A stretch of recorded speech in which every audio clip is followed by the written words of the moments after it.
aqui estamos nós, né, na produção de mais um vídeo encontro. E nesse vídeo encontro a gente vem com a proposta de contemplar a cadeia produtiva do extrativismo do Babaçu, a associação de coxo de dentro, localizada aqui em Jacobina. Como vocês sabem, eu sou a Vanessa Ionara, coordenadora pedagógica da ATER da CAUFASP aqui no lote 016. Então a ideia de hoje é que a gente discuta um pouco o beneficiamento, né, do coco babaçu, a partir da produção de receitas doces e salgadas, discutir também um pouquinho sobre comercialização desses alimentos beneficiados, né, de como a partir do beneficiamento do babaçu a gente consegue agregar valor aos nossos produtos e aumentar, ampliar a geração de renda entre as famílias extrativistas da região. Então, como principal referência para esse encontro de hoje, vocês podem dar uma olhada aqui na mesa, a gente já reuniu uma série de ingredientes. A gente tem como principal referência para o trabalho de hoje o livro, né, Receitas do Babaçu, que foi publicado pelo Grupo de Mulheres de Fibra. É um grupo que faz parte da Rede de Mulheres do Maranhão, né? Uma rede que existe desde o ano de 2014 e reúne um número enorme de mulheres que trabalham com o babaçu lá no estado. E o livro ele tem 26 receitas incríveis, né? Muito boas mesmo. Essas mulheres, né? O livro é fruto aí da reunião, do trabalho que elas já executam diariamente. Elas têm como grito de guerra 3 palavras: empreendedorismo, determinação e bem viver. Então que a gente traga a energia dessas palavras, desse grito de guerra, para o nosso vídeo de hoje e para o nosso trabalho no campo, certo? É uma publicação digital que já foi socializada com a série de vocês para que ele multiplique na comunidade de vocês, que vocês também podem multiplicar com quantas pessoas quiserem. O formato é o PDF, ele é enviado pelo WhatsApp mesmo, com tranquilidade. E vamos embora para a gente discutir um pouquinho aí como é que eu posso, né, beneficiar e comercializar o babaçu de uma maneira lucrativa e saudável também. Então é isso, até já!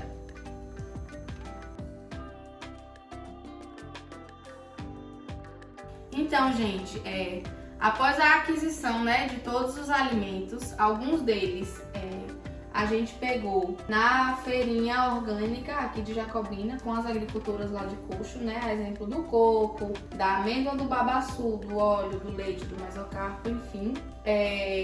Então a gente fez a aquisição de todos os alimentos e todos eles já foram devidamente higienizados com água corrente, aquela soluçãozinha básica de água sanitária, e também com álcool gel, né, 70%, no caso das embalagens plásticas que vieram do supermercado.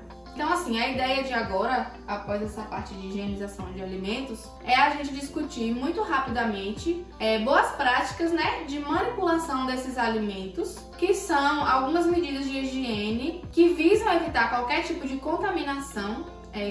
E a contaminação, ela acontece de diversas maneiras. Então ela pode ser física, né? Por exemplo, um fio de cabelo que cai na comida. Ela pode ser química. Você estava cozinhando e fazendo limpeza ao mesmo tempo e aí caiu um produto de limpeza ou um inseticida na mistura. Esse também é um risco. Ela pode ser biológica, né? No caso de fungos ou insetos como moscas, podem contaminar esses alimentos. Ou ambiental, né? No caso, por exemplo, de roedores, da incidência de insetos, enfim. Todas essas formas de contaminação, elas podem ocasionar uma intoxicação alimentar. Então, se a gente se propõe a discutir aqui a produção de alimentos para comercialização, é de suma importância que a gente siga algumas regrinhas, algumas dicas básicas de higiene. Então, a primeira delas é manter as mãos higienizadas, né? Muito bem lavadas com água e sabão. A lavagem das mãos ela deve ser feita antes de começar a cozinhar, durante o processo, né? Várias vezes e também ao final da manipulação desses alimentos. Então, o primeiro passo é manter as mãos higienizadas. A gente está aqui na cozinha com a água, o detergente neutro e o álcool 70 também, fazendo uso contínuo desses produtos. A segunda questão, gente, na hora de manipular alimentos para comercialização é manter as unhas sempre curtas e limpas. Então as unhas esmaltadas, por exemplo, elas não são indicadas para um processo de manipulação de alimentos visando a comercialização. Então vocês podem ver aqui, eu tive que cortar, eu tive que tirar o esmalte com acetona, tudo bonitinho, e estar pronta para produzir esse vídeo aqui hoje com vocês. Também é indicado que a gente retire, né, acessórios, então a aliança, anéis, eu separei com uma molheirinha para que a gente tire todos esses acessórios que a gente costuma usar, porque isso garante também que o processo de higienização das mãos ele seja mais eficiente, né, sem nenhum tipo de objeto, enfim. Então, gente, agora, né, que eu retirei a minha aliança e os meus vários anéisinhos, tá aqui o álcool 70, eu vou mais uma vez utilizá-lo para garantir que esteja tudo certinho logo quando a gente começar. E aí eu trago, né, mais algumas dicas aqui para vocês. Os alimentos, eles precisam ser higienizados, como eu disse, né, com álcool, no caso dos que vêm em embalagens plásticas, e com água corrente ou aquela misturinha de uma colher de água sanitária, no caso dos alimentos mais orgânicos, mais naturais, né, in natura. Então água potável sempre e água corrente. Então joga a água, deixa ela escorrer, descarta essa água após a lavagem. E aí vocês podem questionar, Vanessa, mas lá na minha propriedade, em algum lugar, o acesso à água potável é um pouco complicado. A gente não tem Embasa, né? Não consegue nos atender. Então, gente, uma alternativa de água potável é aquele velho truque de ferver a água, né? Ou filtrar a água do filtro de barro, por exemplo, ou ferver a água. E isso vai garantir a limpeza da água, a qualidade da água, para a gente poder higienizar e manipular esses alimentos.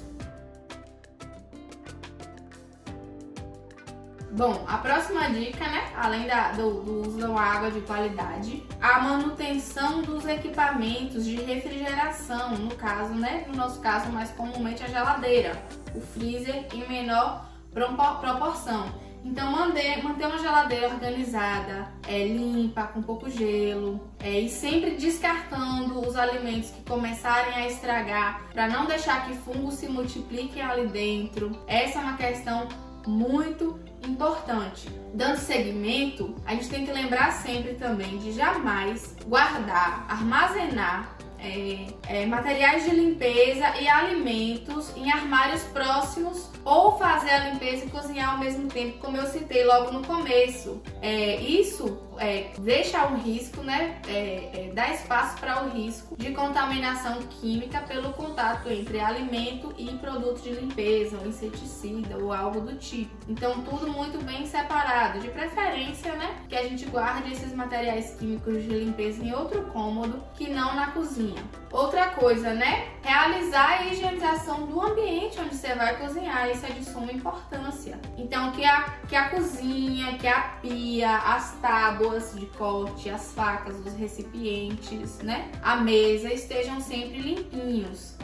Uma outra questão importante é não manipular alimentos crus e cozidos com os mesmos utensílios. Então aqui, por exemplo, eu precisei fazer o corte do frango em cubinhos. Eu jamais vou utilizar a tábua e a faca que eu usei para manipular o frango nesse momento inicial para mexer um outro alimento que já esteja pronto. Então essa tábua, essa faca, eles já são colocados ali na pia para lavagem. A gente não mistura alimentos, assim como a faca usada para descascar o alho e a cebola também foi uma faca separada do frango. A gente não mistura, não usa o mesmo utensílio para várias coisas diferentes, e isso também diminui o risco de qualquer tipo de contaminação. Mais uma questão importante é não usar cremes hidratantes, perfumes, né, no momento da produção, porque às vezes em algum momento você mistura uma massa, você precisa colocar uma parte do braço ou do antebraço. Muito importante que eles sejam bem higienizados também ali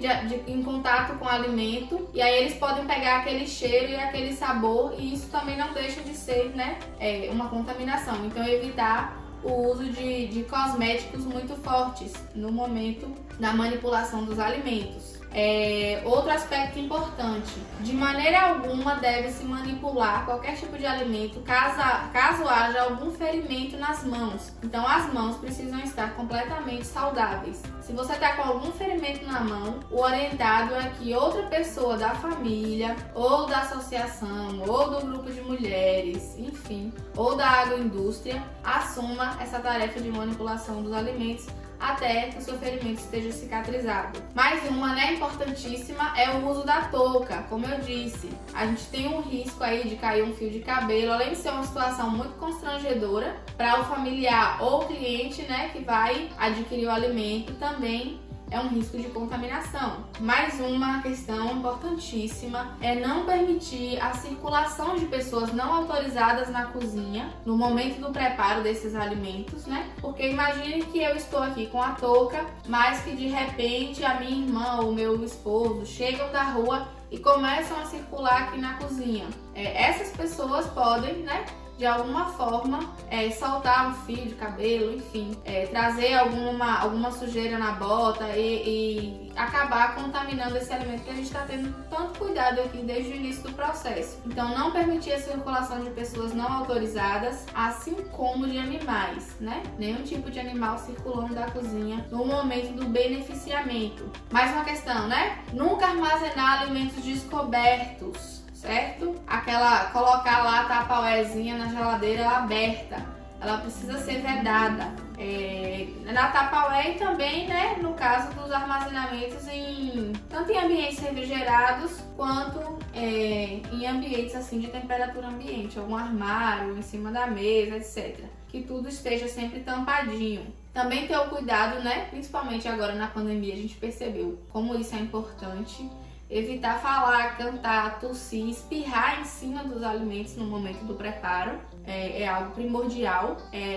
Outro passo, né? Cozinhar bem os alimentos, que eles atinjam uma temperatura interessante, porque essa questão da temperatura também elimina uma série de bactériazinhas que podem conter ali. Então, cozinhe bem os alimentos. Uma questão que a gente também já fez todo o processo um pouco antes de iniciar o vídeo, né? Na verdade, é um processo que você faz já no momento de compra, de aquisição dos ingredientes. Verificar muito cuidadosamente o prazo de validade de todos eles. Então, a gente nunca deve utilizar alimentos, adquirir alimentos que estejam fora do prazo de validade ou que estejam com alguma violação na embalagem. Então, sempre estejam muito atentos, muito atentas ao estado da embalagem dos alimentos. Ela tem que estar perfeita, sem nenhum tipo de abertura, sem nenhum tipo de furinho. Outro aspecto é fazer um manejo adequado do lixo, né? Ter uma lixeira assim na cozinha, a gente precisa o tempo todo, mas que ela fique um pouco afastada e que esse lixo seja frequentemente retirado, descartado, para também evitar qualquer tipo de contaminação, qualquer possibilidade de contaminação. Mais uma dica importante: não congelar alimentos que foram descongelados. Então, descongelou o alimento, é muito importante que ele seja cozido ou consumido, e de maneira alguma é indicado que esse alimento seja recongelado. Isso ocasiona um risco muito grande. E, né, por fim, a gente deixa aí como mensagem, eu acho que é uma coisa que todo mundo já tem esse cuidado, mas de limpar e secar muito bem a cozinha, né, e os seus acessórios após o fim do trabalho. Com isso, a gente consegue aí garantir uma produção de qualidade, seguindo os padrões básicos de higiene das nossas receitinhas. Então, dito isso, vamos botar a mão na massa. A Terra à Distância é uma adaptação das atividades de assistência técnica e extensão rural do Bahia Produtiva, projeto do Governo do Estado da Bahia, por meio da Secretaria de Desenvolvimento Rural do Estado da Bahia, executado pela CAR, Companhia de Desenvolvimento e Ação Regional, com recursos provenientes de acordo de empréstimo com o Banco Mundial.